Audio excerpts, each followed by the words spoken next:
नमस्कार। आप सब श्रोताओं का मैं बहुत बहुत स्वागत एवं अभिनंदन करता हूं। आज का हमारा ये पॉडकास्ट जो है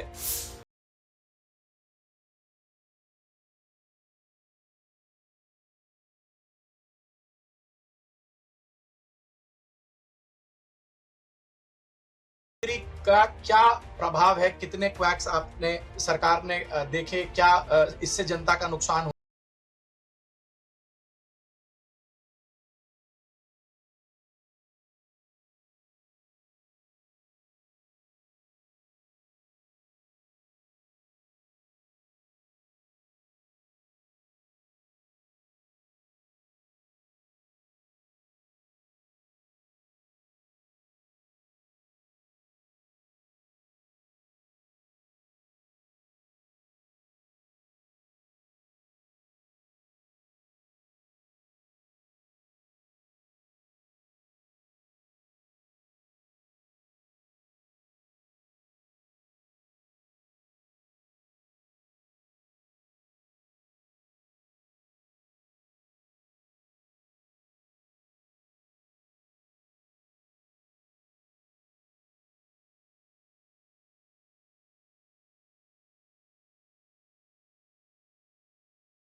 क्योंकि आज के जमाने में हम रोज अपनी प्रैक्टिस में, अपने क्लिनिक्स में, अपने ओपीडीज में, अपने बाह्य रोग विभागों में ऐसे मरीजों को देखते हैं जिनकी कोई गलती नहीं है, जिनको बेचारों को पता भी नहीं था कि जिन डॉक्टरों को वो डॉक्टर समझ के दिखा रहे थे वो लोग असली में झोला छाप लोग थे। उनके पास ना कोई डिग्री थी, ना उनके पास कोई ट्रेनिंग थी, मगर वो फिर भी डॉक्टर बन के लगातार लोगों को ठग रहे थे। ये जो पॉडकास्ट है ये कोई हम डॉक्टरों के लिए नहीं है। इस पॉडकास्ट में अभी मैं आपको लोगों से इंट्रोड्यूस कराऊंगा। हमारे भारत के अलग अलग कोने से लोग हैं, नॉर्थ, साउथ, ईस्ट, वेस्ट, सब जगह से चर्म रोग चिकित्सक हमारे साथ इकट्ठे हुए हैं, क्योंकि बात पानी अब सर के ऊपर जा चुका है।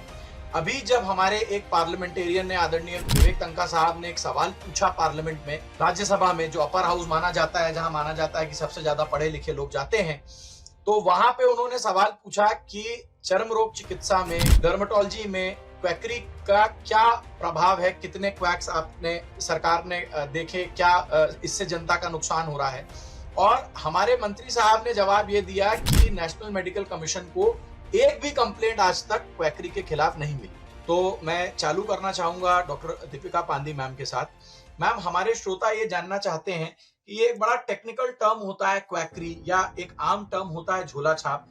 ये होते कौन है झोला छाप, और किस प्रकार ये किसी भी व्यक्ति को नुकसान पहुंचाते हैं? आपने अपनी प्रैक्टिस में क्या देखा? उसमें बहुत आपने अच्छा सवाल पूछा, क्योंकि झोला छाप का जो हमारा ख्याल होता है लोगों का, वो होता है जैसे टीवी में आता है या किसी फिल्म में आता है कि वो झोला लिटरली लेके चल रहे हैं, पर वो नहीं है। ये हमारा होता है कि एक तो पहले एमबीबीएस डॉक्टर होना चाहिए, जो हमारा रजिस्टर्ड एमबीबीएस डॉक्टर होना चाहिए, जिसने अपना पूरा जो एलोपैथी है वो 5.5 साल का कोर्स होता है वो किया है। और उसके बाद अगर वो अपने आप को स्किन स्पेशलिस्ट बोल रहा है या चर्म रोग विशेषज्ञ बोल रहा है, तो उसके पास हमारी डिग्री होती है, या तो एमडी होती है, डिप्लोमा होता है डर्मेटोलॉजी में, या जो हम बोलते हैं जो डीएनबी होता है, वो उस तरह की उसको ट्रेनिंग और पढ़ाई उन्होंने करी होनी चाहिए।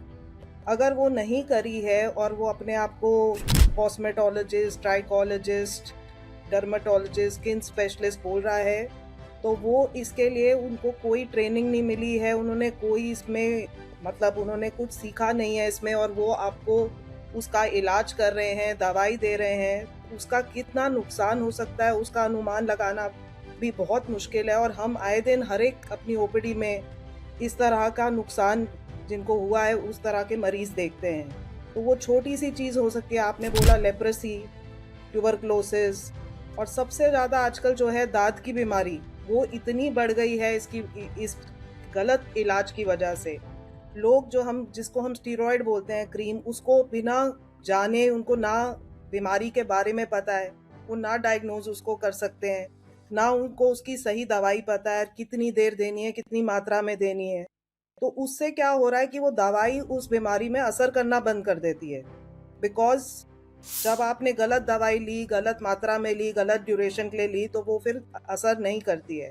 और जो स्टेरॉइड की वजह से इतना नुकसान होता है, चमड़ी में पतली होती है, बीमारियां बढ़ाती है, इन्फेक्शन बढ़ाती है, और वो कई बारी वो परमानेंट हो जाता है, जिसका बाद में बहुत लंबा इलाज होता है, आपको असर भी नहीं आता नॉर्मल जो सही दवाई होती है। और वो आपको प्रॉमिस बहुत बड़ी बड़ी करते हैं कि ऐसा हो जाएगा, वैसा हो जाएगा। अब जो आपको बोल रहा है कि हम बिल्कुल जो लंबी बीमारी हम जड़ से ख़त्म कर देंगे, आपको वहाँ से सावधान होना चाहिए, क्योंकि जो विशेषज्ञ है वो आपको गलत सलाह, गलत राय और गलत बात बिल्कुल कभी नहीं बताएंगे। ये तो बिल्कुल छोटा सा, जैसे हम बोल रहे हैं कि बीमारियां जो ये बढ़ा रहे हैं, जिनको आपको महीनों बाद सही डायग्नोसिस मिलता है जब आप सही डॉक्टर के पास, जो चर्म रोग विशेषज्ञ है, उसके पास पहुंचते हो। बाकी अभी हम और बात करेंगे कि बहुत बड़े बड़े नुकसान भी आजकल हमारे साथ न्यूज़पेपर में आपने पढ़े होंगे। बहुत शानदार तरीके से आपने इनिशियली समराइज किया कि झोला छाप वो हैं जो आपको बड़े बड़े प्रोमिसेस करते हैं, जिनके पास कोई डिग्री या रजिस्ट्रेशन नहीं है। इनको कैसे पहचाने, ये भी अभी हम आगे पूछेंगे। ये अभी हम सिर्फ इंट्रोड्यूस कर रहे हैं हमारे श्रोताओं को कि कैसा एक क्वैक क्या होता है और वो आपको कितना नुकसान कर सकता है। डॉक्टर सत्रुपा, अब हमको आगे आप बताएंगे कि आप अपने क्षेत्र में क्या क्या देखते हैं, किस प्रकार से ये झोला छाप, नकली डॉक्टर, नकली चिकित्सक हावी, बताइए। इस तरफ जो है, खास करके शहर में, या ज़्यादातर मैं बोलूँगी शहर से दूर जो लोग रहते हैं, ये उनको पता नहीं होता है कि स्किन स्पेशलिस्ट क्या होता है, या तो स्किन के लिए जो है एक स्पेशलिस्ट जो है कंसल्ट करना चाहिए, इस बात की जानकारी भी काफ़ी लोगों को नहीं होती है। तो वो लोग जो है कोई भी झोला छाप, इनफैक्ट कभी-कभी वो डॉक्टर्स भी नहीं होते हैं, उनको जो है कोई बेसिक डिग्री होता ही नहीं है, एमबीबीएस तो आप छोड़ ही दीजिए। तो वो लोग जो है क्विक सॉल्यूशन के लिए, जैसे डॉक्टर दीपिका पांदी ने ऑलरेडी मेंशन किया कि कुछ एक क्विक फिक्स के लिए जो है एक क्रीम दे देते हैं या मल्टीपल दवाई दे देते हैं, जिनका कोई बेसिस नहीं बनता है, बिना किसी डायग्नोसिस के। लोग यही दवाई जो है इस्तेमाल करते हुए चले जाते हैं, काफ़ी महीनों तक, साल तक इस्तेमाल करते हैं। और कुछ दवाइयाँ ऐसी ही होती हैं कभी-कभी, क्योंकि लोगों को ये आइडिया होता है कि नहीं, एक क्रीम है, वो हो सकता है उतना उसका एक साइड इफ़ेक्ट हो सकता है ना हो, एक खाने के दवा में ज़्यादा साइड इफ़ेक्ट है। लेकिन ऐसा है नहीं, क्रीम में भी एक दवाई है जो हमने स्किन को जो है एक चेंज लाने के लिए वो दवाई दिया है। किसी को मान लीजिए अगर शुगर नहीं है, वो तो शुगर का दवा नहीं खाएगा ना, नहीं एक ब्लड का जाँच करके या नहीं कंसल्ट करके। लेकिन लोग जो है क्रीम लगाने के पहले ये कम सोचते हैं, ख़ास करके अगर किसी ने उनको दिया है। तो कभी-कभी ये ऐसा भी होता है कि लोगों ने हो सकता है किसी को मतलब जिनको दिखाया है, हो सकता है किसी को दिखाया ही नहीं है। एक फ़ार्मेसी का जो मतलब कर्मचारी है वो ही अगर पेशेंट को मान लीजिए 2 क्रीम दे देता है या पेशेंट खुद जाके जिनको समझ रहा है स्किन स्पेशलिस्ट है लेकिन वो है नहीं, उनको कंसल्ट करके कुछ क्रीम दवाई वो लगाते हैं, जिनका लॉन्ग टर्म साइड इफ़ेक्ट उन्हें खुद को पता नहीं होता है। कहीं काफ़ी सिनेरियो में ये भी हम लोग देखते हैं कि एक ऐसा कंडीशन था पेशेंट को जो हो सकता है अपने आप ही ठीक हो जाता या फिर काफ़ी मामूली इंटरवेंशन से मामूली बेसिक कोर्स के दवा से जो है वो ठीक हो जाता, लेकिन गलत इलाज के कारण जो है वो सफ़र करते चलते हैं। जो कि और जिसका कॉमन जो एग्ज़ाम्पल है वो ऑब्वियसली स्टेरॉइड क्रीम है, जो कि काफ़ी सस्ता मिलता है, जो सारे कॉम्बिनेशंस क्रीम है, कभी-कभी 100-200 रुपए से भी जो है 50 रुपए से भी कम में मिल जाते हैं। और तो ये सारे क्रीम्स जो है फंगल इन्फेक्शन को बढ़ावा देना, बाकी बीमारियों इन्फेक्शन को जो है बढ़ावा देना, लॉन्ग टर्म स्किन डैमेज करना जो कि इरिवर्सिबल होता है, जो इसका डिसफिगरमेंट है, जो इसका कॉम्प्लिकेशन है वो स्थायी हो जाता है। जो कि बाद में जाके कभी-कभी हम लोग भी हेल्प नहीं कर पाते हैं पेशेंट को पूरी तरीके से, क्योंकि वो एक परमानेंट हार्म के तौर पे जो है दिख जाता है। तो ये काफ़ी कॉमनली हम लोग देखते हैं गलत ट्रीटमेंट से जो है जो हानि हुआ है, जो कि एक्चुअली होना नहीं चाहिए था पेशेंट को टू बिगिन विथ, अगर सही स्किन स्पेशलिस्ट वो कंसल्ट कर पाते तो। धन्यवाद डॉक्टर सतरूपा जी। अब मैं यही बात डॉक्टर नितिन जैन सर से पूछना चाहूँगा कि आप महाराष्ट्र में प्रैक्टिस करते हैं, आपका काफ़ी हमने देखा है कि अलग-अलग क्षेत्रों में महाराष्ट्र के भी आप जाते हैं ऑपरेशंस करने और वो करने। तो आपसे मैं देखिए, क्योंकि मैडम लोग बहुत कुछ समझा चुकी हैं, मैं आपसे specific quackery in the field of hair transplant पूछना चाहूँगा अभी इनिशियल। हेयर ट्रांसप्लांट पे पूरा डिस्कशन हम आगे करेंगे, बट आपने कैसा देखा है कि ये झोला छाप के आने से कितना आम पब्लिक को नुकसान हुआ है, खासकर हेयर ट्रांसप्लांट और प्रोसीजरल डर्मेटोलॉजी? प्लीज बताइए सर। टिप्पणी या झोला छाप है, इससे बहुत सारा नुकसान हमारी आम जनता को हुआ है। सिर्फ थोड़े से पैसे कम लगेंगे या फिर थोड़े पैसे बचेंगे, इसलिए आम जनता इन झोला छाप जो डॉक्टर या नॉन डॉक्टर्स ऑल्सो ये लोगों के झांसे में आके कुछ हेयर के ट्रीटमेंट जैसे कि पीआरपी, जीएफसी या फिर हेयर ट्रांसप्लांट जैसे ऑपरेशंस भी कर लेती है। बहुत सारे सेंटर तो ऐसे हैं जहाँ पे कोई डॉक्टर भी नहीं है और सिर्फ टेक्नीशियंस है जो कि 12वीं और या फिर बीए वगैरह रहेंगे, जिनको मेडिकल का कोई ज्ञान भी नहीं है। वहाँ पे ये हेयर ट्रांसप्लांट की जैसे जटिल और एकदम एक्सपर्ट ऑपरेशंस किए जाते हैं और वहाँ पे चांसेस ऑफ इन्फेक्शन जिसको जंतु का संक्रमण बोलते हैं वो होने की पॉसिबिलिटी होती है। इवन इन लोगों को एनेस्थीसिया यानी कि जो भूल देने की इंजेक्शंस रहते हैं उनका कोई ज्ञान नहीं रहता है, तो वो ओवरडोज हो सकता है। एंड बहुत सारे केसेस ऐसे भी हुए हैं जिसमें हेयर ट्रांसप्लांट के मरीजों को अपनी जान से भी गंवाना पड़ा है।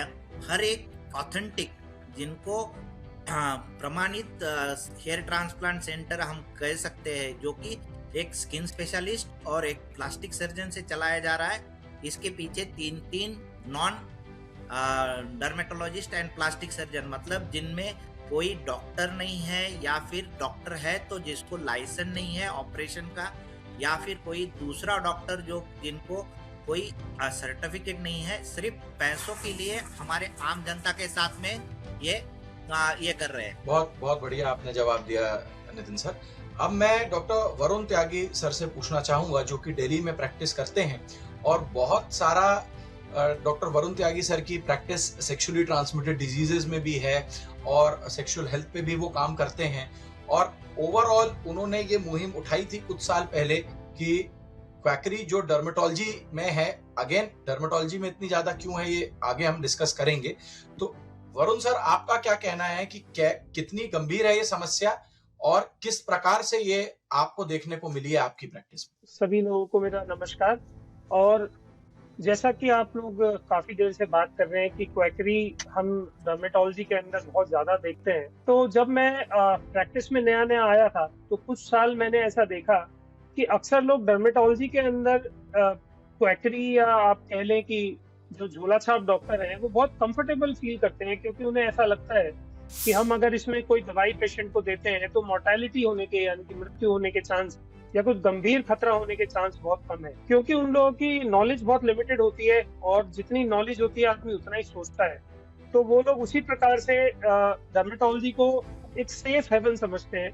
और इसी कारण मैंने देखा कि बाकी जो स्पेशलिटीज हैं मेडिसिन की, उसके मुकाबले क्वैकरी बहुत ज्यादा डर्मेटोलॉजी में फ्लरिश कर गई। और उसके बाद एक काला अध्याय जो हमारे चैप्टर जो हमारे डर्मेटोलॉजी के साथ जुड़ा, वो है कॉस्मेटोलॉजी का स्कैम। ये कॉस्मेटोलॉजी का स्कैम पिछले 10 साल में अगर आप देखें तो बहुत ज्यादा बड़े महानगरों से निकल के और टायर 2 टायर 3 सिटीज में भी पहुंच गया है। नॉन एमबीबीएस डॉक्टर्स या जो नॉन एमबीबीएस फिजिशियंस हैं, वो लोग पता नहीं किस मुगालते में आके या पता नहीं किस छलावे में आके अपनी अच्छी खासी प्रैक्टिसेस को छोड़ के, अपनी स्पेशलिटीज को छोड़ के वो कॉस्मेटोलॉजी के इस स्कैम में फंसते जा रहे हैं। उससे दो तकलीफ हो रही है। एक तो जो लोग हैं, जो पेशेंट हैं, जिन बेचारों को कुछ नहीं मालूम, वो इस कॉस्मेटोलॉजी स्कैम के चक्कर में आके बहुत सारा अपना पैसा और अपना समय व्यर्थ कर देते हैं। और जब इसके साइड इफेक्ट्स आते हैं या फिर इसके दुष्प्रभाव आते हैं, तो ये लोग उसके लिए डर्मेटोलॉजिस्ट को दोष देना शुरू कर देते हैं, जबकि उनको मालूम भी नहीं होता कि जो उनका ट्रीटमेंट कर रहे हैं उनका डर्मेटोलॉजी से कोई दूर दूर तक लेना नहीं है। तो ये मुहिम हमने शुरू करी केवल 2 कारणों से। पहला, जो हमारे इनोसेंट मरीज हैं, जो हमारे निरीह मरीज हैं, जिनको इस बारे में कोई ज्ञान नहीं है कि कौन नकली डॉक्टर है, कौन असली डॉक्टर है, हम उनको पूरा ज्ञान दें और उनको ऐसे लोगों के चंगुल से बचाएं ताकि उनकी बीमारियां बढ़ ना सकें। और दूसरा, जो डर्मेटोलॉजिस्ट या हमारे चर्म रोग विशेषज्ञ हैं, उनके ऊपर जो ये लांछन लगता है कि आपके किए हुए प्रोसीजर से मरीजों को नुकसान हो रहा है, या आपके जो लेजर्स हैं वो सेफ नहीं है, या आपके किए हुए प्रोसीजर सेफ नहीं है, हेयर ट्रांसप्लांटेशन से लोगों की जान जा सकती है, ये चीज गलत है, क्योंकि करता कोई और है और भर कोई और रहा है। तो हम इस लांछन से अपने सभी सहयोगियों को, अपने सभी डॉक्टर साथियों को, जो जेन्युइन डॉक्टर्स हैं, उनको बचाना चाहते हैं। देखिए श्रोताओं, आपका ये जो हमारा आप लोगों का पहला सवाल था कि क्वैकरी क्यों है, क्या है, इसको तो हमने आंसर किया। आपको मैं एक समराइज करना चाहूंगा कि एक चर्म रोग विशेषज्ञ कैसे बनता है।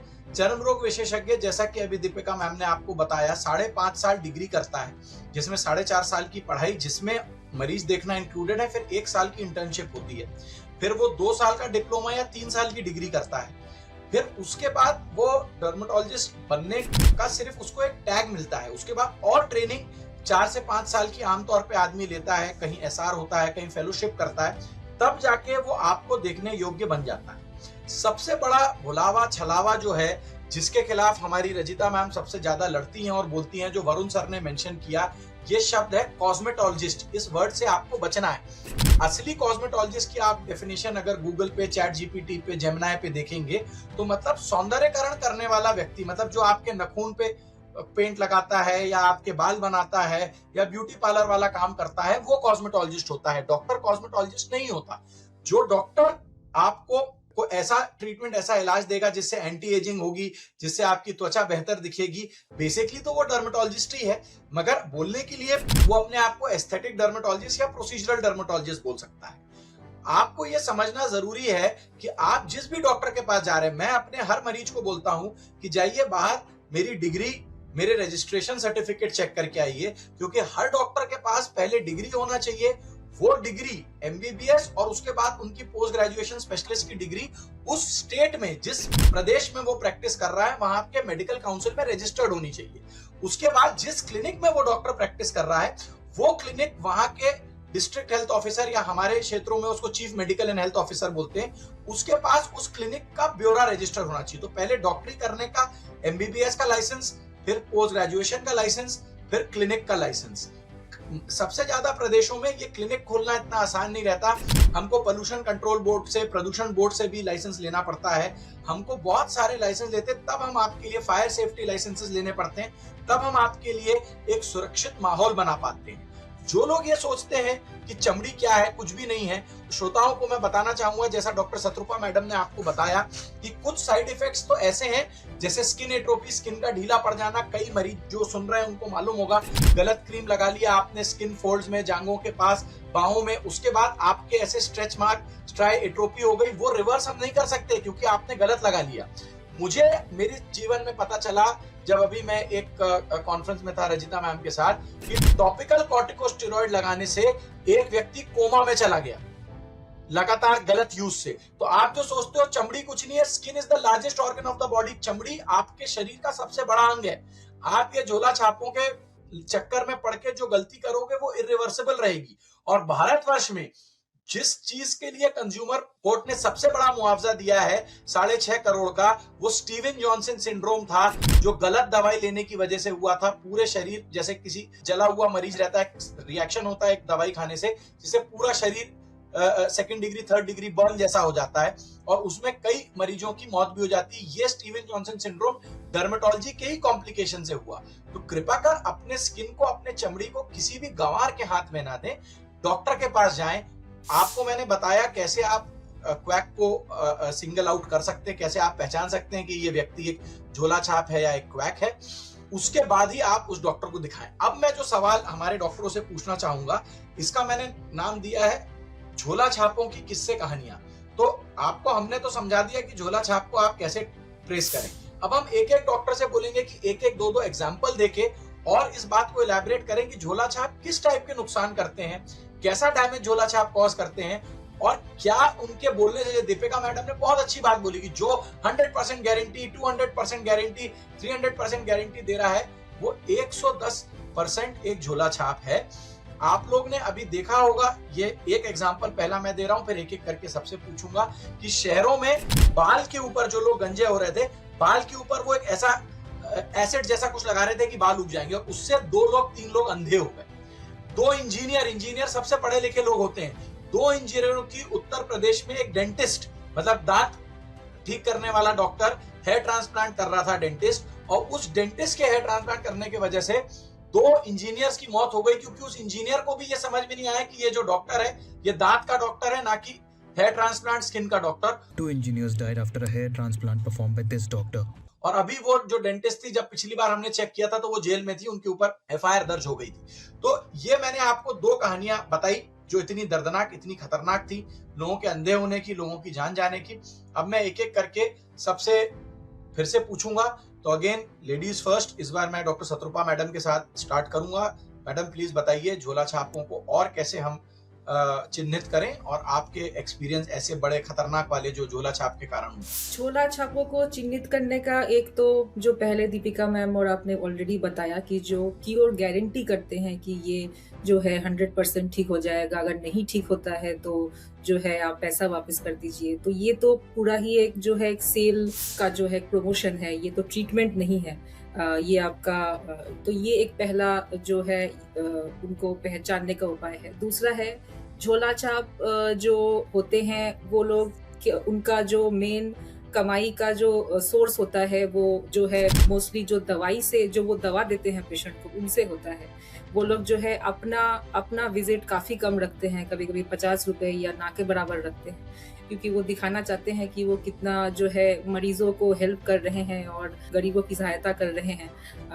तो ये जो है दूसरा उपाय है उनको पहचानने का। तीसरा उपाय है कि आपको देखना है कि जिस सेटअप पे आप जिनके पास गए हैं, वो सेटअप जो है, उस सेटअप का आपको एक अगर देख के ही लगे कि उसमें जो है गंदगी है, वो साफ नहीं है, डॉक्टर अगर कुछ वहाँ पे कुछ माइनर सर्जरी या प्रोसीजर कर रहा है, वो अगर आपको देख के लगे कि नहीं वो उस जगह पे नहीं होना चाहिए, अगर आपको ये एक रेड फ्लैग जैसा आप बोल सकते हैं, तो आप डेफिनेटली उस डॉक्टर के और क्लिनिक के रजिस्ट्रेशन डिटेल्स और ये जो है आपको चेक करना चाहिए। तो ये कुछ ग्रॉस जो है साइंस है जिससे हम पहचान सकते हैं झोला छाप डॉक्टर्स को, जो कि एक्चुअली क्लेम करते हैं डॉक्टर्स लेकिन है नहीं। कुछ किस्से जो मैंने पर्सनली देखा है और जो मुझे लगता है लोगों को पता होना चाहिए, एक तो पहले ये स्टेरॉइड का मुद्दा है, जो कि ओरल, इंजेक्टेबल और टॉपिकल तीनों फॉर्म में ही हम लोग देखते हैं। काफ़ी कॉमनली जो पहले हम देखते हैं कि इंजेक्टेबल स्टेरॉइड या ओरल स्टेरॉइड जो है, पेशेंट को कुछ भी हुआ हो, फंगल इन्फेक्शन हुआ हो या कोई भी स्किन की बीमारी हुआ हो, तो वो पहले ही जो है स्टेरॉइड इंजेक्शन या तो डेफिनेटली टॉपिकल, जैसे आपने बताया, लॉन्ग टर्म पे अगर दिया जाए, काफ़ी हाई पोटेंट स्टेरॉइड दिया जाए, वो भी एक ओरल और इंजेक्टेबल स्टेरॉइड जैसा ही काम करता है। एक बार जो है मैंने पेशेंट को देखा था कि उनका जो है पूरे बॉडी में ही फंगल इन्फेक्शन था, सर से पाँव तक, जिसको हम लोग टीनिया का एरिथ्रोडर्मा बोलते हैं, कि 80% या 90% से ज़्यादा अगर चमड़ा इफेक्ट हो जाए फंगल इन्फेक्शन से। तो उनका जब मैंने हिस्ट्री पता किया तो, और उनको शुगर प्रेशर भी था, जिसके लिए वो ऑलमोस्ट प्रेशर के 4 दवा, शुगर के 5 दवा खा रहे थे अलॉन्ग विद इंसुलिन।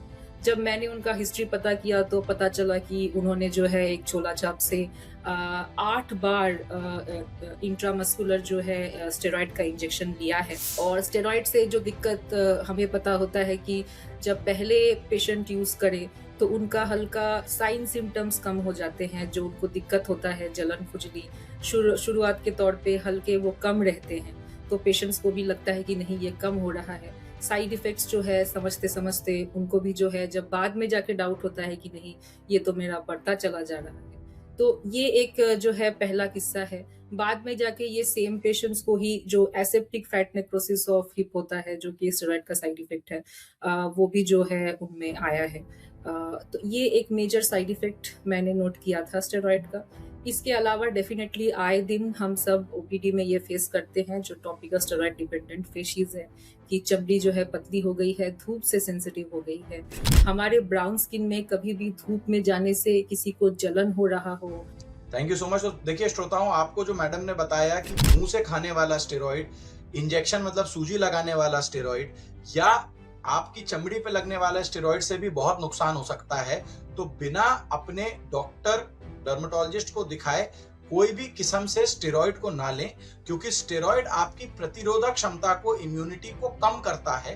तो उस समय के लिए जब आपकी प्रतिरोधक क्षमता उस इंफेक्शन से लड़ रही है, वो प्रतिरोधक क्षमता को आपने रोक दिया, तो कुछ समय के लिए तो अच्छा लगेगा, बट बाद में वो बीमारी इतना ज्यादा बढ़ जाएगी कि वो नॉर्मल दवाइयों से काबू में नहीं आएगी। यही सवाल के साथ अब मैं डॉक्टर दीपिका पांदी मैम के पास जाना चाहूंगा। मैम प्लीज आप इसी सवाल को आंसर करें। तो एक जो डॉक्टर सतरूपा में बोला, मैं उसी एस्पेक्ट पे और बताना चाहूँगी। जैसे आपने सुना होगा कि ब्यूटी पार्लर वाले घर से घर जाते हैं, तो पीछे कई लोगों ने इसकी भी बहुत ज़्यादा एडवर्टिजमेंट करी, बहुत ज़्यादा प्रमोशन करी कि आपके पास डर्मेटोलॉजिस्ट घर पे आएगा, लेज़र घर पे करा लो।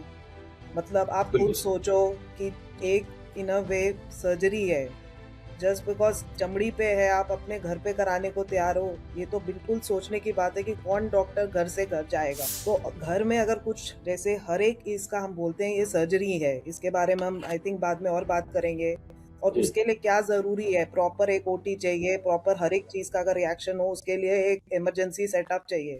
और आप अपने घर में वो झोला लेके आ रहा है और आप करवा रहे हो, तो वो तो अपने आप ही बता रहा है मैं झोला चाप हूँ, क्योंकि मैं घर से घर जा रहा हूँ प्रोसीजर करने। तो ये तो आपको अपनी चमड़ी को इतना बड़ा खतरा मोल लेना, नॉट ओनली अपनी चमड़ी का, अपनी जान का भी।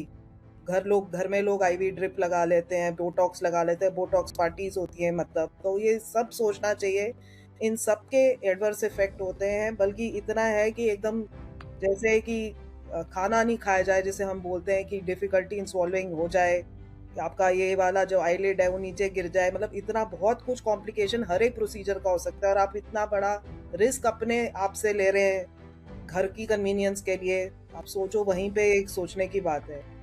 बाकी हमने जो हेयर ट्रांसप्लांट है उसका आपने कहा बाद में बात करेंगे। मैं एक बड़ा एक बहुत दुखदाई, मतलब जिसको देख के बहुत दुख हुआ, एक यंग लेडी, मतलब 25-30 साल के बीच में, उसको चमड़ी की ट्यूबरक्लोसिस थी, जो टीबी बोलते हैं, उसकी बीमारी थी।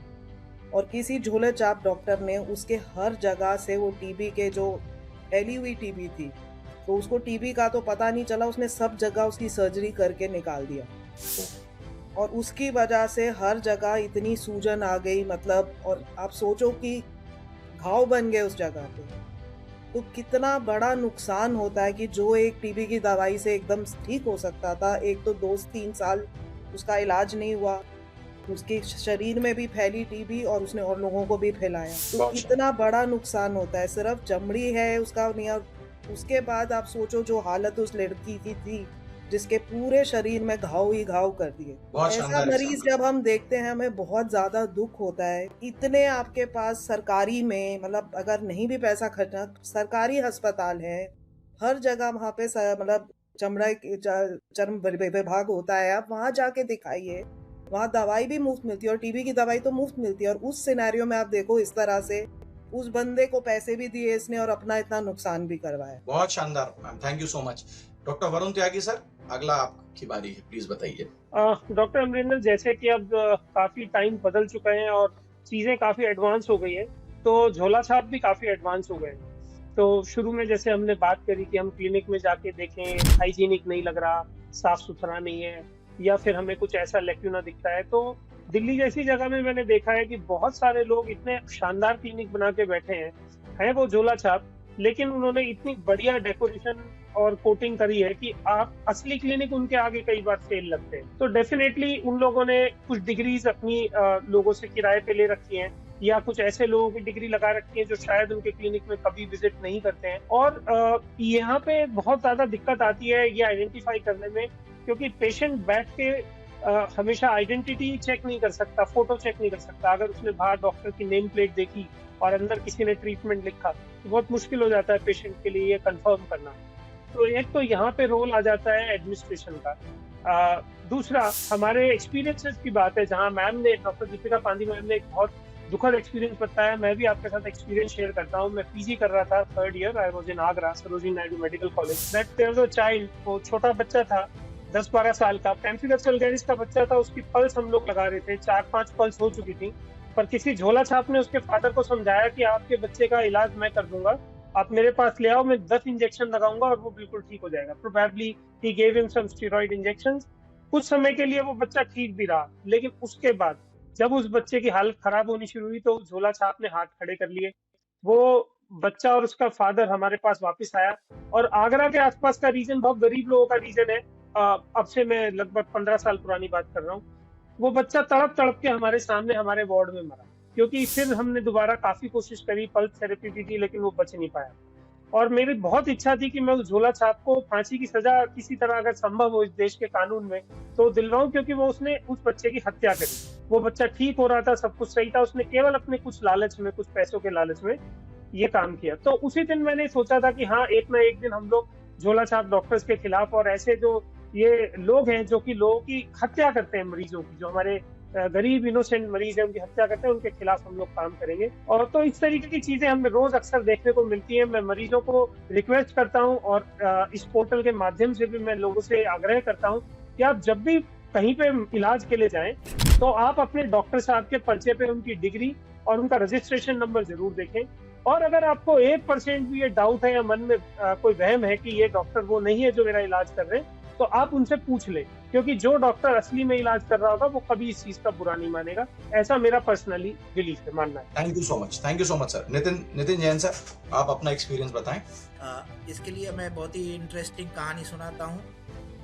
जैसे ये तो स्किन के लिए हुआ, लेकिन जैसे हेयर ट्रांसप्लांट या केश प्रत्यारोपण में क्या होता है ना कि जो झोला छाप क्लिनिक रहते हैं वो वहाँ पे कोई ऑथेंटिक डॉक्टर तो रहता नहीं जिसको एक्चुअल जो स्किन के प्रॉब्लम्स है या हेयर के प्रॉब्लम है ये पता नहीं होते। तो कुछ ऐसे पेशेंट्स मेरे पास आए जिन्होंने बोला कि मुझे ना अपना सर दिखवाना है और जांच करवानी है कि सब सही है कि नहीं। मैंने चेक किया, हमारे पूरी जो लाइन ऑफ एग्जामिनेशन रहती है वैसे पूरा माइक्रोस्कोप से, ट्राइकोस्कोप से और सभी चीज़ों से चेक करके हमने बताया और उनको पूछा कि अभी कुछ ट्रीटमेंट चालू करना है क्या। तो नहीं बोले कि हमारा कुछ ट्रीटमेंट दूसरी जगह चल रहा है, वहाँ पे हमें जाना है। ऐसे 1, 2, 5, 10 पेशेंट हो गए। मैंने कोशिश थोड़ा सा ज़्यादा की कि क्या हो क्या रहा है।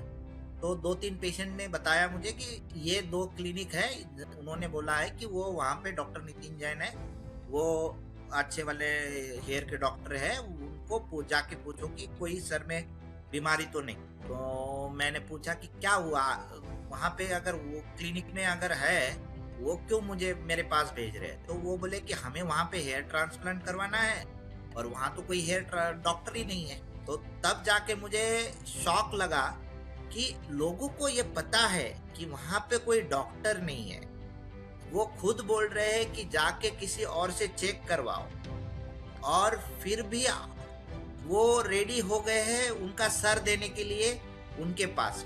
जबकि वो जो भी पेशेंट भी आते हैं और वो भी ऐसे, यानी कि अभी ये तो जैसे डॉक्टर वरुण त्यागी सर या doctor Deepika ma'am, Shatrupa madam ने बोला कि गरीब लोग हैं, ये लोग आईफोन लेके आते हैं, ये लोग रॉडों की घड़ी पहन के आते हैं, और ये भी इतने, यानी कि और एजुकेशन लेवल भी, उनका पढ़ाई का लेवल भी ऐसा नहीं है कि सिर्फ वो 12वीं पास है या फिर कोई अंगूठा छाप मंत्री या गुंठा मंत्री बोलते हैं हमारे इधर, यानी कि जो जमीनें बेच के पैसे आए हैं, ऐसा भी नहीं है।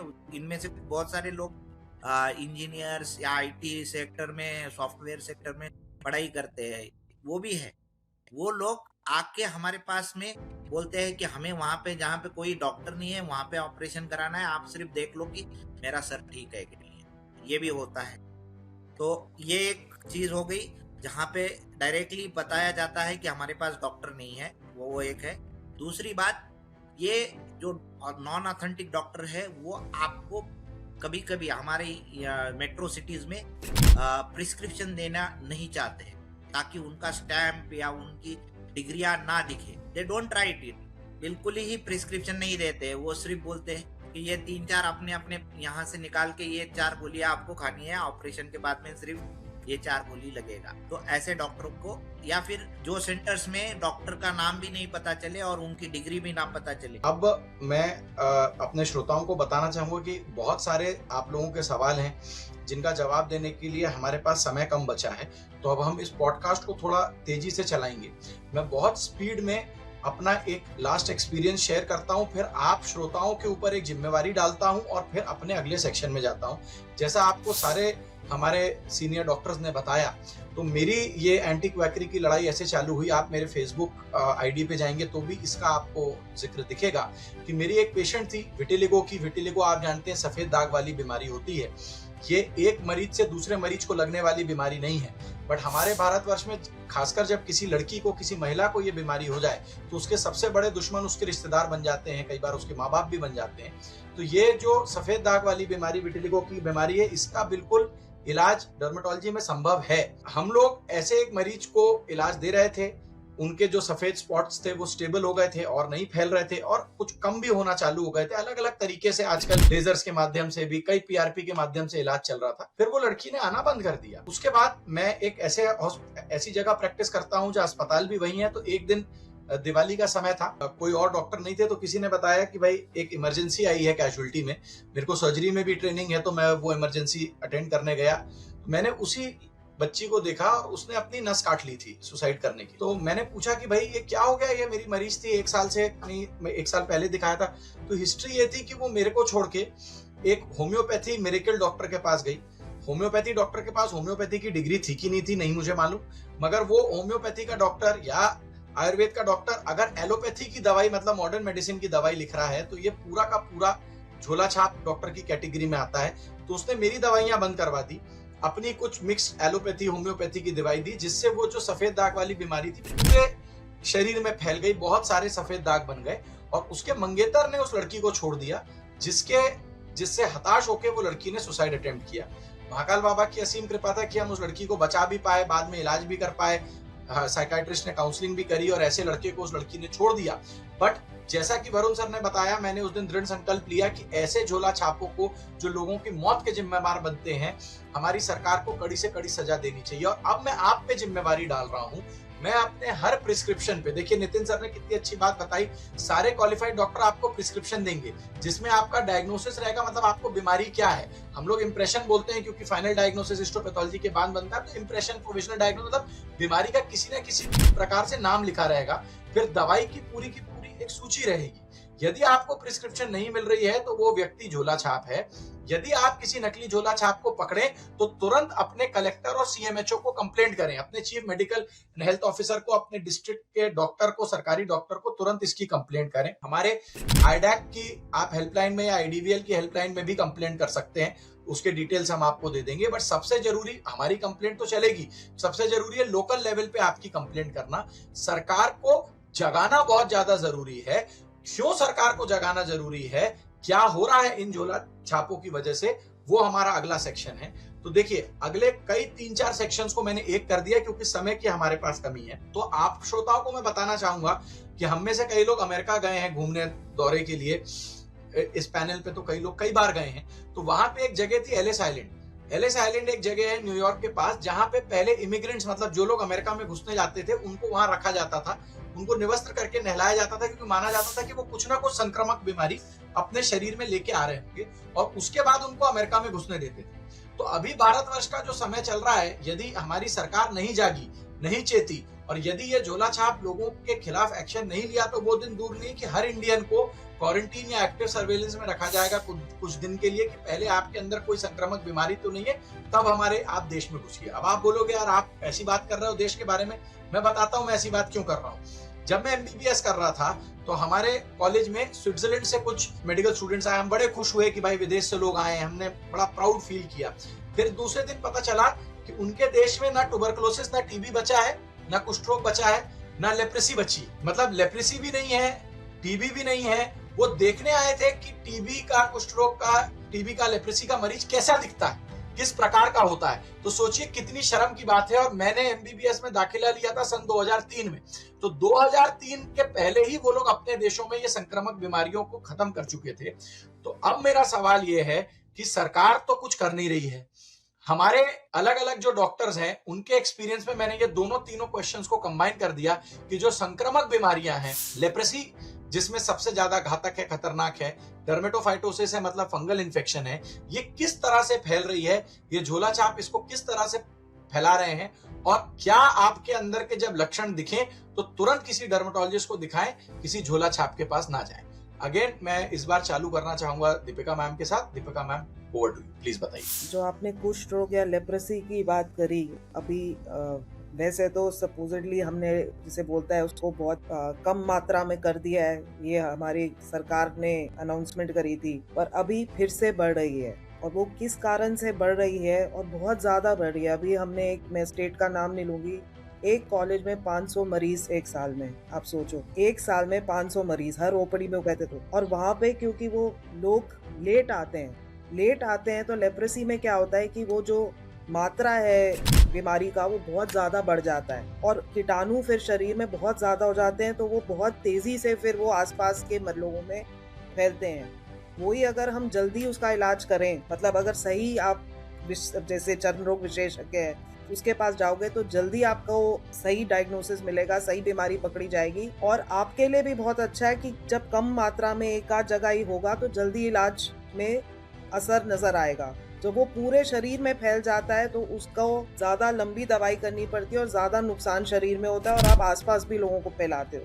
और ये इसीलिए हो रहा है क्योंकि लोगों को जैसे कि अगर सुन्न निशान है, जैसे जो थोड़ा सा हल्की चमड़ी हो जाती है, जो सफेद नहीं पर थोड़ा हल्का निशान हो जाता है, या लाली हो जाती है कई बारी, और वहाँ पे सुनपना है, आपको कोई झंझनाहट हो रही है, चेहरे में बहुत ज्यादा सूजन आ रही है, इस तरह का कुछ भी लक्षण है, या अगर आपको कुछ दर्द नहीं महसूस हो रही हाथ पैर में, या ऐसे छाले बन जाते हैं और पता नहीं चलता, तो आपको अपने चर्म रोग विशेषज्ञ के पास जाना चाहिए और उसकी जांच करवानी चाहिए। अपनी नहीं और अपने परिवार वालों की भी करवानी चाहिए, क्योंकि अगर उनमें कोई निशान नहीं है और आपको पता है वो अच्छा है, rather than उनको भी बीमारी बाद में बने। तो ये बहुत ज़रूरी है, और ये अगर आप सही विशेषज्ञ के पास जाओगे वहीं से आपको इसका सही डायग्नोसिस और इलाज मिलेगा। और जो आपने दांत की बोली, वो तो आजकल बोलते हैं, इसको बोला जाता है मॉडर्न डे हमारी सबसे बड़ी बीमारी है। और ये किस कारण से इतना ज़्यादा हुआ, ये इसलिए हुआ क्योंकि हमने गलत इलाज लिया, इतने लोगों ने, हमने स्टीरॉयड लगाया, एंटीबायोटिक भी लोग खिला देते हैं और इंजेक्शन भी लगा देते हैं, जिससे बीमारी इतनी फैल जाती है कि फिर वो जो दवाई एक्चुअल है दांत की, जो सालों साल से बहुत बढ़िया काम कर रही थी, अब उसने असर दिखाना बंद कर दिया है और लोगों को लंबा करना पड़ता है इलाज, क्योंकि वो पुरानी दवाई उतना बढ़िया इलाज में असर नहीं दिखाती है। तो ये सब गलत दवाई लगाने से लोग केमिस्ट से ले लेते हैं, अपने दोस्तों से ले लेते हैं और गलत डॉक्टर से जाके ले लेते हैं जिनको इसके बारे में कोई जानकारी नहीं है। तो ये सब बंद करना चाहिए, नहीं तो ये बहुत बड़ी समस्या बन जाएंगी। Thank you so much ma'am. Doctor Varun Tyagi sir, आप अपना इसमें एक्सपीरियंस शेयर करें प्लीज। डॉक्टर अमरिंदर, सबसे बड़ी प्रॉब्लम हमारे यहाँ पे है इजी अवेलेबिलिटी ऑफ मेडिसिन। समस्या तब होती है जब आपको दवाई लेने के लिए किसी तरीके का कोई रेस्ट्रिक्शन नहीं है। आपने विदेश में ट्रैवल किया है, हमारे पैनल में बहुत सारे लोग हैं जो विदेशों में गए हैं, और आप सबने नोटिस किया होगा कि विदेशों में प्राय जो बहुत ज्यादा डेवलप्ड कंट्री भी नहीं है, इवन बैंकॉक जैसे देश में और जो हमारे आसपास के even Asian, south east Asian countries हैं, उसमें भी जब आप दवाई लेने के लिए कहीं पे जाते हैं तो वो आपसे प्रिस्क्रिप्शन मांगते हैं, यानी डॉक्टर का पर्चा मांगते हैं, वैलिड प्रिस्क्रिप्शन। और हमारे यहाँ अनफॉर्चुनेटली इस चीज को बिल्कुल फॉलो नहीं किया जाता है, और इसी की वजह से मुझे लगता है हमारे यहाँ झोला छाप और फल फूल रहे हैं। अब लेप्रेसी वैसे तो नोटिफाइबल डिजीज है, और अब हमारे यहाँ पे लेप्रेसी और ट्यूबरक्लोसिस को निक्षय पोर्टल पे आपको उसको अपलोड करना होता है, अपडेट करना होता है, पेशेंट की इंफॉर्मेशन डालनी होती है, क्योंकि गवर्नमेंट उसके लिए कुछ मॉनिटरी सपोर्ट देती है, कुछ पैसे देती है मरीजों के लिए जो उनके न्यूट्रिशन के लिए जरूरी होते हैं। लेकिन जब वो डॉक्टर के पास पहुंचेगा ही नहीं मरीज, और जब वो गलत तरीके से दवाइयां खाता रहेगा केमिस्ट से लेके या कहीं झोला छाप से, तो उस मरीज के साथ भी अत्याचार हो रहा है, क्योंकि उसके जो हिस्से का पैसा जो उसको मिलना था गवर्नमेंट से या जिसको हेल्प मिलनी थी वो भी नहीं मिल पाती। गलत दवाई मिलने की वजह से उसकी बीमारी बढ़ जाती है। और सेम जैसा डॉक्टर दीपिका ने बताया, फंगल इन्फेक्शन आज की डेट में एक मॉडर्न डे पेंडेमिक बन के रह गया है, क्योंकि गलत दवाइयां इस्तेमाल करके या फिर घटिया क्वालिटी की दवाइयां या कम समय के लिए दवाई इस्तेमाल करके इतना ज्यादा रेजिस्टेंस आ गया है कि अब जो चीज हफ्ते 10 दिन में 15 दिन में ठीक हो जाती थी और हमारी बुक्स में लिखा है, वो 6-6 महीने में भी ठीक नहीं हुई। तो मुझे लगता है सरकार को इस चीज पर सोचना पड़ेगा, दवाइयां खाली प्रिस्क्रिप्शन से मिले और वो भी वैलिड प्रिस्क्रिप्शन, और साथ के साथ जो हमारे पेशेंट्स हैं उनके लिए अवेयरनेस कैंपेन को थोड़ा हमें बढ़ाना पड़ेगा। धन्यवाद वरुण सर। देखिए श्रोताओं, इन्होंने कितनी अच्छी बात बताई। अगर आप पुराने जमाने में दादी माँ की नुस्खे टाइप जाके किसी भी फार्मेसी से मन से दवाई खरीदेंगे तो आप ऐसी बीमारी की गिरफ्त में आ जाएंगे जिससे आपको फिर शायद डॉक्टर भी ना छुड़ा पाए। और ये रजिता मैम का फेवरेट डायलॉग है, उनकी परमिशन लेके मैं मार रहा हूं कि इंडिया सबसे बड़ा एक्सपोर्टर बन गया है डर्मेटोफाइटोसिस का, मतलब फंगल इन्फेक्शन का। हम ना केवल फंगल इन्फेक्शन एक्सपोर्ट कर रहे हैं बल्कि अपने से छोटे देश जैसे नेपाल, हमने नेपाल के डॉक्टरों को सुना, बांग्लादेश के डॉक्टरों को सुना। नेपाल और बांग्लादेश में भी हमारे कुछ लालची दवाई कंपनी वाले गलत दवाइयां वहां भेज रहे हैं कि ऐसी दवाइयां जो बहुत मुश्किल से मिलनी चाहिए, वोरोकोनाजोल जैसी, इट्राकोनाजोल सुपर बायो अवेलेबल जैसी, वो वहां पे ओपनली मिल रही हैं क्योंकि रेगुलेशन नहीं है। आईडीवीएल ने बहुत बड़ी लड़ाई लड़ी कि शेड्यूल एच ड्रग्स को आप लेबल करो, बट आप लेबल कर दोगे, नियम बना दोगे, मतलब बिना प्रिस्क्रिप्शन के शेड्यूल एच ड्रग मिलना इलीगल है, बट इसका इम्प्लीमेंटेशन ही नहीं है। मतलब सजाए मौत है अगर कोई मर्डर करे तो, लेकिन आपको वो इम्प्लीमेंट करने के लिए कोई लोग नहीं है। तो ये बात पे बहुत ध्यान रखिए कि कुछ भी फार्मेसी से उठा के कुछ भी मत खाइए, नहीं तो आप भी इस इलीगल एक्सपोर्ट का हिस्सा बन जाएंगे। कुष्ठ रोग, लेप्रेसी से आपको परमानेंट डैमेज होता है, नसों का भी डैमेज हो सकता है, शरीर के अंगों का भी डैमेज हो सकता है, शरीर के अंग टेढ़े मेढ़े हो सकते हैं, डिफॉर्मिटी हो सकती है जो बाद में सर्जरी लगेगी बट हम पूरी तरह से उसको ठीक नहीं कर पाएंगे, फुट ड्रॉप हो जाता है। तो आप कृपा कर स्किन की, आपकी चमड़ी की बीमारियों को हल्के में ना लें। बहुत बड़ी बड़ी आपको तकलीफों का सामना करना पड़ेगा और शायद फिर हम आपको पूरी तरह इसमें ठीक ना कर पाए। तो मैं अगले सेक्शन में, जो कि बहुत ही हमारा एक कहना चाहिए कंट्रोवर्शियल भी कह सकते हैं, क्योंकि इस मुद्दे पे 3 स्टेट्स में ऑलरेडी कोर्ट केस चल रहे हैं। मैं कोर्ट केस के बारे में तो कोई टिप्पणी नहीं करूंगा। हमारे मध्य प्रदेश में एक केस चल रहा है जो हम लोगों ने IMA मध्य प्रदेश जबलपुर ने लगाया, एक केस तमिलनाडु IDVL में चल रहा है और एक केस महाराष्ट्र में चल रहा है। तो देखिए, आप श्रोताओं को मैं पहले क्लियरली समझा दूं, क्योंकि समय अब कम है हमारे पास, तो मैं इसमें सिर्फ लोगों से क्विक बाइट्स लूंगा, बट उसके पहले मैं पूरा प्रकरण आपको समझा दूं। देखिए, जो डेंटिस्ट होते हैं वो दांत के डॉक्टर होते हैं। किसी भी व्यक्ति को अगर किसी भी विषय में पोस्ट ग्रेजुएशन करना है, ये सिर्फ डॉक्टरी की बात नहीं है, चाहे कॉमर्स में हो, चाहे साइंस में हो, चाहे आर्ट्स में हो, तो आप पोस्ट ग्रेजुएशन उसी विषय में करते हैं जिस विषय में, जो विषय आपको अंडर ग्रेजुएशन में पढ़ाए गए। आपको यदि पोस्ट ग्रेजुएशन करना है तो अंडर ग्रेजुएशन के आपकी पढ़ाई में उस पर्टिकुलर विषय का एक डिपार्टमेंट होना चाहिए। मैं आपको समझाता हूं। जैसे हम लोग जब एमबीबीएस की पढ़ाई करते हैं, एक रजिस्टर्ड मेडिकल प्रैक्टिशनर, तो हमारे पास डिपार्टमेंट ऑफ डर्मेटोलॉजी होता है, हमारे पास चर्म रोग विभाग होता है, जिसमें एक एचओडी होता है, जिसमें असिस्टेंट प्रोफेसर होते हैं, एसोसिएट प्रोफेसर होते हैं, एसआर होते हैं, जेआर होते हैं। हमको उस विभाग में पहले ट्रेनिंग दी जाती है, इंटर्नशिप के दौरान ट्रेनिंग दी जाती है, फिर हम उस विभाग में जाके 3 साल की सिर्फ चर्म रोग की ट्रेनिंग लेते हैं, तब हम डॉक्टर बनते हैं। तो जो डेंटिस्ट है, वो डेंटिस्ट के अंडर ग्रेजुएट ट्रेनिंग में ऐसा कोई भी चर्म रोग विभाग नहीं था, कोई भी चर्म रोग चिकित्सक या प्लास्टिक सर्जन ने उस डेंटिस्ट को ट्रेनिंग नहीं दी। बार बार मैं डेंटिस्ट क्यों बोल रहा हूं, क्योंकि हमारे श्रोताओं ने हमसे पूछा है कि खासकर बड़े शहरों में आजकल हर डेंटिस्ट अपने आप को डर्मेटोलॉजिस्ट बताने लगा। ये सवाल जब पूछा गया पार्लियामेंट में काफी प्रेशर के बाद, तो जवाब ये आया, सरकार ने बड़े क्लियरली बोला कि कोई भी डेंटिस्ट, चाहे वो एमडीएस मैक्सिलोफेशियल सर्जन भी क्यों ना हो। मैक्सिलोफेशियल सर्जन का मतलब होता है जबड़े और चेहरे की सर्जरी करने वाला व्यक्ति। चोट लग गई, किसी को एक्सीडेंट हो गया, कोई कैंसर है, कोई ट्यूमर है, उसकी सर्जरी करने वाला, उनकी सर्जरी के दौरान यदि उनको कोई ऐसा एस्थेटिक ट्रीटमेंट करने की जरूरत होती है, रिकंस्ट्रक्टिव सर्जरी में फिर से बनाने में, तो वो उनको अलाउड है। बट क्लियर कट जवाब दिया गया कि वो स्किन स्पेशलिस्ट नहीं है, वो डर्मेटोलॉजिस्ट नहीं है, उनको एस्थेटिक ट्रीटमेंट अपने आप में एंटी एजिंग सौंदर्यकरण का ट्रीटमेंट नहीं करना चाहिए। इसी सवाल पे 3 जगह पे हम ऑलरेडी कोर्ट में गए हुए हैं। आगे भी हम इस सवाल को लेके इस चीज का पीछा नहीं छोड़ने वाले हैं। तो हमारे श्रोताओं को मैं बता दूं कि डेंटिस्ट, कोई भी डेंटिस्ट जो है, हम सारे डॉक्टर्स की इज्जत करते हैं। डेंटिस्ट दांत के डॉक्टर हैं, बहुत अच्छे डॉक्टर हैं, बिना डेंटिस्ट के देश नहीं चल सकता, बट वो स्किन के डॉक्टर नहीं है। वो अपने आप को अगर स्किन स्पेशलिस्ट बुला रहे हैं, डर्मेटोलॉजिस्ट बुला रहे हैं, तो बिल्कुल ये झोला छाप की कैटेगरी में आता है। दूसरा, जो मैक्सिलोफेशियल सर्जन्स हैं, वो भी डेंटिस्ट हैं, फिर उनने पोस्ट ग्रेजुएशन किया और अब वो मैक्सिलोफेशियल सर्जन बने। जैसे हम लोग एमबीबीएस हैं, हम लोग फिजिशियंस एंड सर्जन्स तो हैं ही, उसके बाद हम डर्मेटोलॉजिस्ट बने। तो बेसिक ट्रेनिंग उनकी डेंटिस्ट्री में है। कई लोग जो कंफ्यूज होते हैं देश के बाहर की डिग्रियों में, देश के बाहर जब डेंटिस्ट को मैक्सिलोफेशियल सर्जन बनाया जाता है तो उनको एक 3 साल का एमबीबीएस जैसा कॉम्पैक्ट कोर्स कराया जाता है, जो अभी हमारे देश में नहीं हो रहा। और अभी जब हमने नेशनल मेडिकल काउंसिल से पूछा सवाल कि क्या आपने इन डेंटिस्ट को कोई भी चर्म रोग या सौंदर्यकरण या एंटी एजिंग का ट्रीटमेंट करने की परमिशन दी, तो वो नेशनल मेडिकल काउंसिल ने मना कर। डेंटल काउंसिल जिस एक नोटिफिकेशन के ऊपर रिलाय करती है, मतलब एक कागज के ऊपर उनका जो पूरा का पूरा आधारित है, वो कागज नेशनल मेडिकल काउंसिल के ही कागज की फोटो कॉपी थी, और वो कागज पे साइन किसी डॉक्टर ने नहीं किया था, एक अकाउंट्स ऑफिसर ने किया था।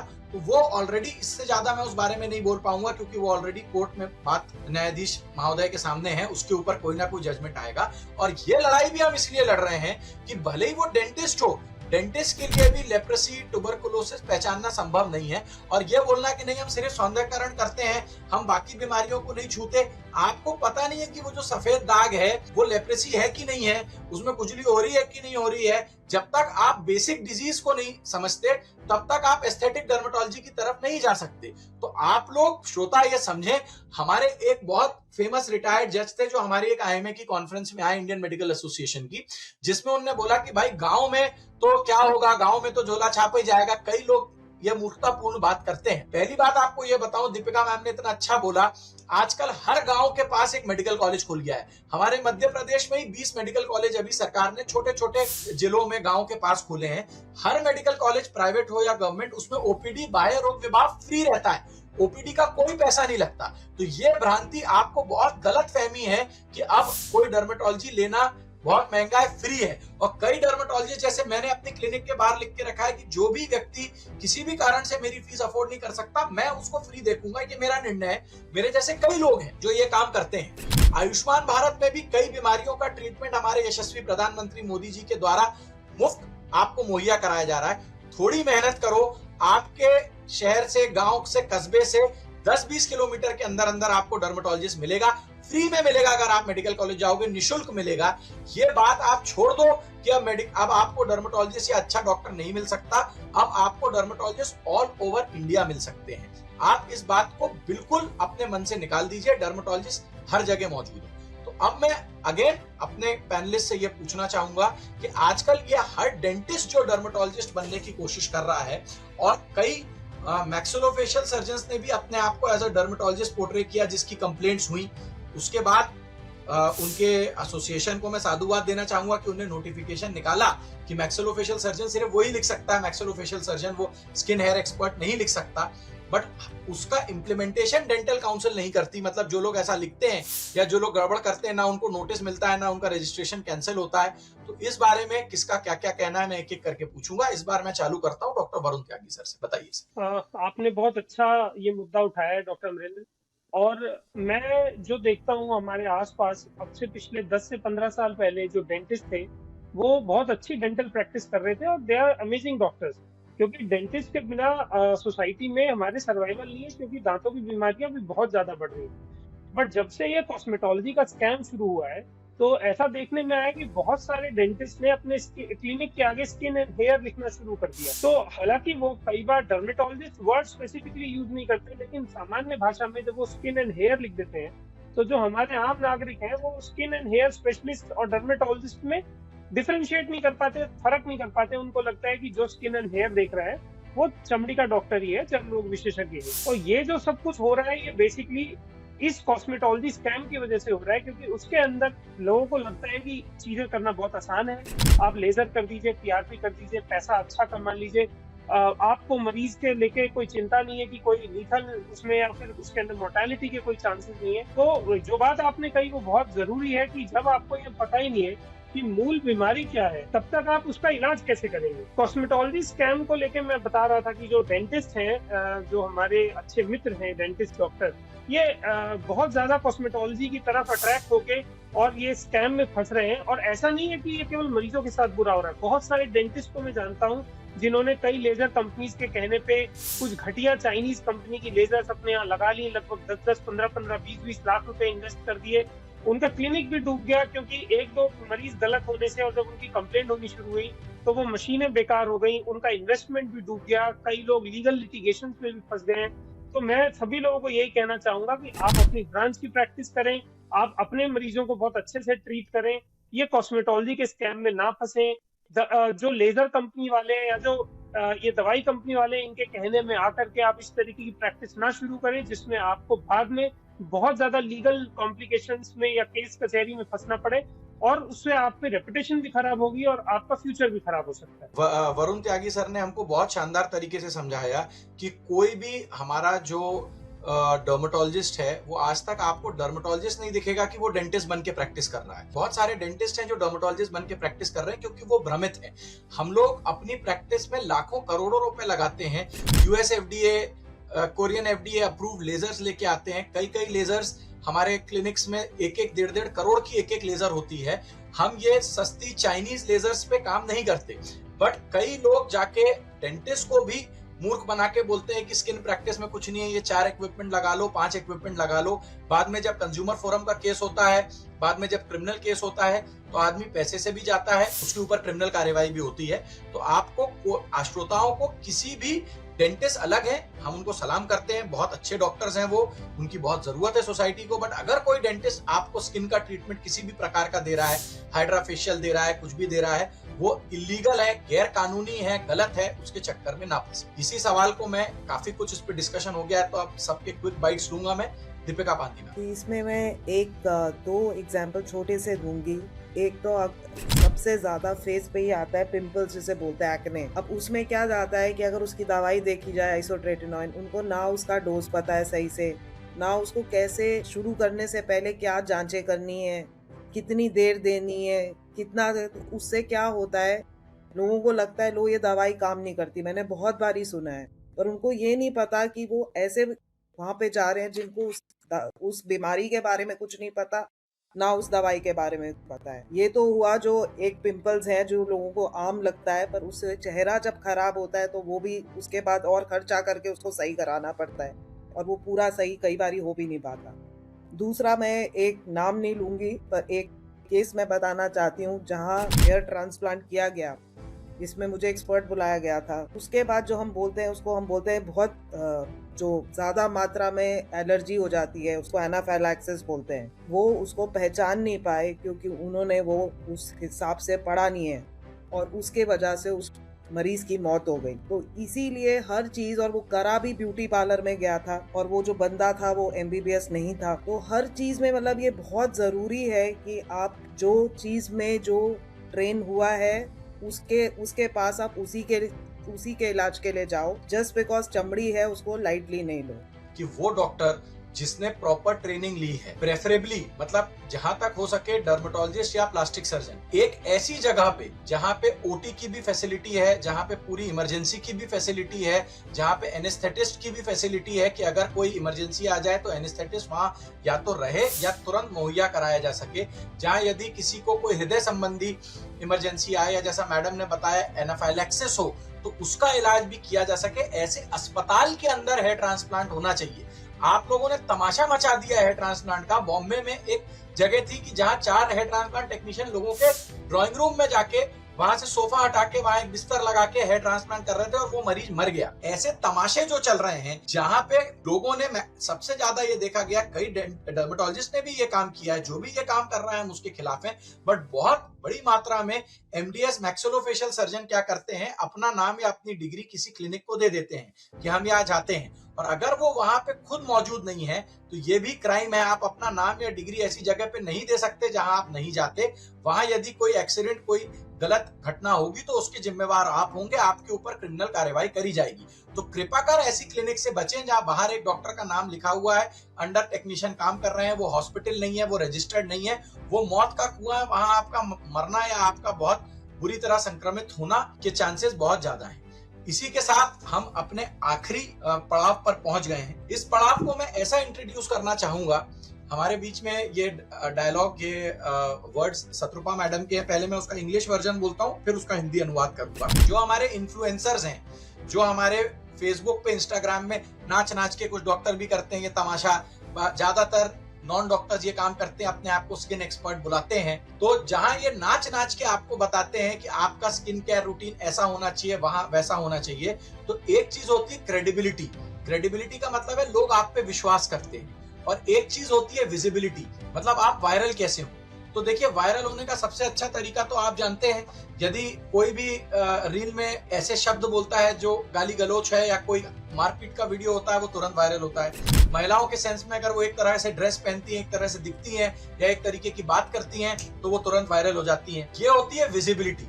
तो आप कितना नीचे गिर के लोगों को अपने प्रति आकर्षित कर सकते हो, ये विजिबिलिटी है। डॉक्टर विजिबिलिटी के लिए नहीं जाना जाता, डॉक्टर क्रेडिबिलिटी के लिए जाना जाता है। हमको लोग हमारी फीस देते हैं, कई बार प्रोसीजर के हजारों लाखों रुपए देते हैं, क्योंकि वो हम पे विश्वास करते हैं। हमारा जो विश्वास है वो सालों की मेहनत के बाद, हजारों लाखों मरीज देखने के बाद जीता गया है। मेरे मरीज मेरे से पूछते हैं, सर आप फ्री में एडवाइस क्यों नहीं देते? वो तो कितना अच्छा है इंस्टाग्राम का इन्फ्लुएंसर, वो तो बता देता है ये वाला फेस वॉश लगाओ, ये वाला मॉइस्चराइजर लगाओ, ये वाला सनस्क्रीन लगाओ।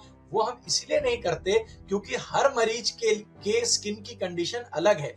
बेसिक चीज तो हम भी बताते हैं कि आप ये इस्तेमाल करें या ना करें, बट कोई भी दवाई, कौन सा प्रोसीजर आपको लगना है, वो detail consultation, detail general examination होता है, सिस्टमिक एग्जामिनेशन होता है, फिजिकल एग्जामिनेशन होता है, डर्मेटोस्कोपी होती है। बहुत कठिनाई के बाद हम लोग ये निर्धारित करते हैं कि किस मरीज के ऊपर कौन सी दवाई काम करेगी, कौन सा प्रोसीजर काम करेगा, जिसमें कोई भी साइड इफेक्ट या एडवर्स इफेक्ट की रिस्क ना हो या कम से कम हो। तो कृपा कर आप लोग जो आजकल भ्रमित हो रहे हैं कि इस वाले रील को मिलियंस में व्यूज मिले हैं, तो वो इंस्टाग्राम के सिस्टम के साथ खेलते हैं, इंस्टाग्राम के डायनेमिक्स के साथ खेलते हैं, एल्गोरिथम के साथ खेलते हैं। जैसे अभी आप, एक पिक्चर है धुरंधर, उसके गाने पॉपुलर हो गए, तो वो म्यूजिक लगा के कोई कुछ भी बकवास करेगा, कोई बोलेगा चाइना का कैपिटल न्यू दिल्ली है, तो वो चीज भी वायरल हो जाएगी, क्योंकि वो इंस्टाग्राम के एल्गोरिथम को हिट कर रही है। तो कृपा कर आप लाइक्स या व्यूज पे ना जाएं। आप अपनी इंफॉर्मेशन अगर लेना भी है इंस्टाग्राम या फेसबुक से, तो डॉक्टर्स के अकाउंट से लें या एसोसिएशन के अकाउंट से लें। इसी के साथ साथ ये एक पार्ट हो गया जिसके बारे में मैंने बात करी, मैं दूसरे पार्ट को भी इसी में डाल दे रहा हूं, क्योंकि ये मेरा आखिरी सवाल है, इसके बाद हमारे पास समय नहीं बचा है।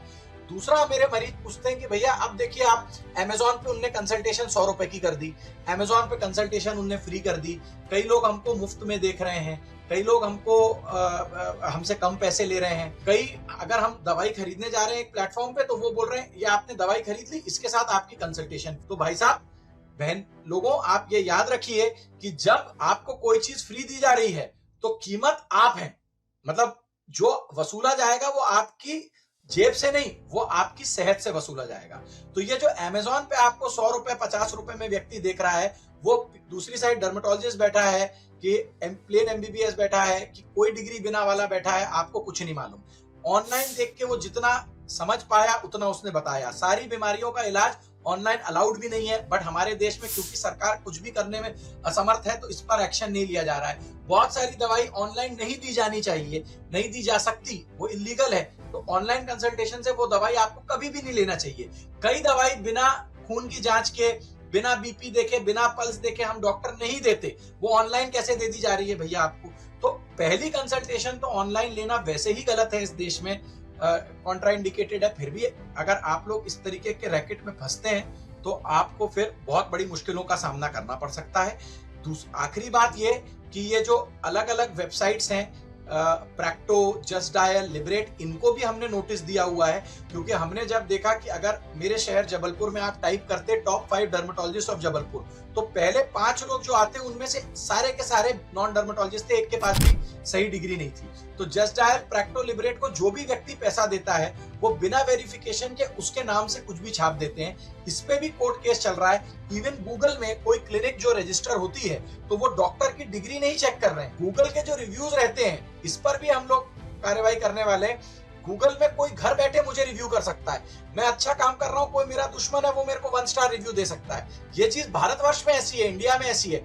अमेरिका में कोई भी मरीज तभी रिव्यू कर सकता है जब उसने आपके क्लिनिक को देखा है। तो ऑनलाइन सिस्टम ऐसा है कि कोई फर्जी रिव्यू 5,000 6,000 खरीद के डॉक्टर अपने आप को 5 स्टार दिखा सकता है। आप कृपा कर डॉक्टर की डिग्री देखिए, डॉक्टर से मिलिए, फिजिकल कंसल्टेशन करिए, ये ऑनलाइन प्लेटफॉर्म्स के चक्कर में मत पड़िए, नहीं तो बहुत आपका नुकसान हो सकता है। कई लोगों को इसकी वजह से अपनी जान भी गंवानी। अब अगेन मैं ये लास्ट मेरा सेक्शन है, तो इसमें हम एक एक करके डॉक्टर से उनके इस बारे में व्यूज जानेंगे और उसके बाद हम अपने पॉडकास्ट को समाप्त करेंगे। डॉक्टर वरुण त्यागी सर से मैं चालू करना चाहूंगा। वरुण सर प्लीज बताइए इस विषय। मैं आपकी बात से बिल्कुल सहमत हूँ डॉक्टर अमरेंद्र, क्योंकि जिसको आप लोग जो आपने बताया उसको साधारण भाषा में बहुत अच्छे से समझाया। इसको हम लोग बोलते हैं रिव्यू फार्मिंग। तो रिव्यू फार्मिंग या जो रिव्यूज जनरेट करना है वो आजकल एक इंडस्ट्री बन गई है। और कई बार आपके पास डॉक्टर्स के पास लोगों के फोन आते हैं कि डॉक्टर साहब हम आपको 500 पॉजिटिव रिव्यूज या 1000 रिव्यूज दिलवा देंगे, उसका आपका पैकेज बन जाएगा और आपके उसके अंदर बहुत सारे फीडबैक्स भी डलवा दिए जाते हैं। और ये काम इसलिए किया जा रहा है क्योंकि लोगों को अब ऐसा लगने लगा है कि जो एक traditional mouth to mouth publicity या जो एक दूसरे से सुन के डॉक्टर के पास मरीज आते थे, उसके बजाय अब लोगों को कोर्स करके, यानी कि उनको किसी तरह घेराबंदी करके डॉक्टर्स के पास लाया जा रहा है। और ये सारा काम करने में जो झोला छाप डॉक्टर हैं ये सबसे आगे रहते हैं, क्योंकि इन लोगों की ना तो कोई क्रेडिबिलिटी होती है और ना इन लोगों की कोई लायबिलिटी है। ये लोग आज अपना क्लिनिक बंद करके भाग जाएंगे और दूसरी जगह खोल लेंगे, जबकि जेन्युइन डॉक्टर्स को सालों साल एक ही जगह प्रैक्टिस करनी है।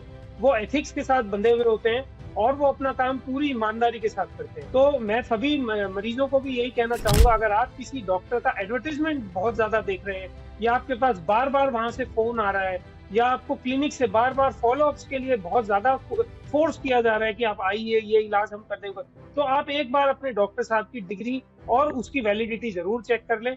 क्योंकि अक्सर ऐसा देखा गया है कि ये सारे टेक्टिक्स, ये सारे तौर तरीके जो झोला छाप और नकली डॉक्टर हैं, खासकर जो ये कॉस्मेटोलॉजी स्कैम वाले डॉक्टर्स हैं, बहुत अपना रहे हैं। डॉक्टर पर्सनली फोन कर रहे हैं पेशेंट्स को, बार बार रिसेप्शन से फोन करवा रहे हैं। ये सब चीजें एक जेन्युइन डॉक्टर नहीं करेंगे। एक जेन्युइन डॉक्टर के पास इतना समय नहीं होता कि वो एक एक पेशेंट के पीछे पीछे घूमे। हम आपको अच्छी सलाह दे सकते हैं, अच्छी चीजें बता सकते हैं, बीमारी से बचा सकते हैं, लेकिन हम आपके लिए सोशल फ्रेंडली या मीडिया फ्रेंडली डॉक्टर नहीं बन सकते। हम आपके लिए इंफॉर्मेशन दे सकते हैं लेकिन एंटरटेनमेंट नहीं दे सकते। सो इसी के साथ मैं अपनी बात खत्म करता हूँ। Thank you doctor Amrendra. Thank you so much. Deepika ma'am, और आपके इस बारे में विचार सुनना चाहेंगे। मैं सिर्फ ये बोलूँगी, मोस्टली लोगों को ये भ्रम रहता है कि चमड़ी से कोई बहुत ज़्यादा नुकसान नहीं होता गलत इलाज से। पर सिर्फ हमने बहुत कुछ अभी बात करी पिछले 1 घंटे में, पर उससे ज़्यादा कि जब चमड़ी में पिगमेंटेशन ज़्यादा हो जाता है गलत इलाज से या और कुछ कॉम्प्लिकेशन होते हैं, उससे कितना ज़्यादा असर मतलब इंसान को अपनी हर एक जिंदगी में पड़ता है, क्योंकि सब कुछ दिख रहा है। तो ये हम जब इस तरह से अपना नुकसान खुद कर लेते हैं, हमें ये याद रखना चाहिए कि एक्सपेरिमेंट नहीं करें। सिर्फ सुन के किसी से एक्सपेरिमेंट करने से जो नुकसान होता है वो कई बारी बहुत महंगा पड़ता है। तो ये अपने आप को गिनी पिग जिसे हम बोलते हैं उस तरह से मत इस्तेमाल करें, और सही इलाज जैसे आप आंखों के डॉक्टर के पास जाएंगे आंखें की बीमारी के लिए, आप अपने आप थोड़ी कुछ अपना इलाज करना शुरू कर देंगे। तो चमड़ी में भी उसी तरह से उसको उतना अपनी चमड़ी को खुद अपना प्यार दीजिए और रिस्पेक्ट दीजिए, और उस पर एक्सपेरिमेंट नहीं करिए। देखिए श्रोताओं, आखिरी में मैं यही बोलना चाहूंगा इस विषय पे कि अंग्रेज चले गए, अपने गुलाम पीछे छोड़ गए। तो हमारे देश में अंग्रेजी में मैं उसको बोलता हूँ व्हाइट मैन्स बर्डन, हिंदी में बोलता हूँ गोरे आदमी का जो बोझ है हम ढो रहे हैं कि गोरे को हम सुंदर मानते हैं, सबको गोरा होना है, fair and lovely, Gora Gora Gora. गोरा होने के लिए जो दवाइयां आप अपने चेहरे पे इन मूर्ख बिना पढ़े लिखे इन्फ्लुएंसर्स के कहने पे लगाते हो, उससे एक बहुत खतरनाक बीमारी होती है जिसको हम लोग TSDF, टॉपिकल स्टेरॉइड डैमेज, या मैं डिपेंडेंट फेस भी बोलता हूं, कि जिसमें आप स्टेरॉइड लगा लगा के अपने चमड़ी को स्टेरॉइड की आदत डला लेते हो, छोड़ते हो तो खुजली मचती है, लेकिन अल्टीमेटली स्किन पतला होता जाता है, उस पर फंगल इन्फेक्शन, बैक्टीरियल इन्फेक्शन, बहुत कुछ हो सकता है, और लोगों का पूरा चेहरा खराब डैमेज होकर लोग हमारे पास आते हैं। तो अगर आम भाषा में मैं बोलूं तो ये जो मूर्ख लोग हैं जो आपको बेवकूफ बना रहे हैं इंस्टाग्राम और फेसबुक पे, वो तो हम डॉक्टर्स को करोड़पति और रईस बना रहे हैं, क्योंकि उनके बिगाड़े हुए मरीज तो मेरे पास आते हैं और उसके बाद वो हमेशा मेरे पास रहते हैं, क्योंकि उनका चेहरा तो पूरा का पूरा बिगाड़ चुके हैं। उनका चेहरा तो मैं ही ठीक कर सकता हूँ, वो इंस्टाग्राम का जो डांस है, जो इंस्टाग्राम की ड्रेस है, वो तो उसको ठीक नहीं करने वाली। तो हमको तो ये चीज नहीं बताना चाहिए आपको, बट हम क्यों बता रहे हैं? क्योंकि आज जितने भी डॉक्टर्स मेरे साथ यहाँ जुड़े हैं, मैं आपको प्राउडली बता सकता हूँ, वो सब जिंदगी के उस मुकाम या उस पड़ाव पे हैं कि आज यदि वो डॉक्टरी करना या प्रैक्टिस करना छोड़ भी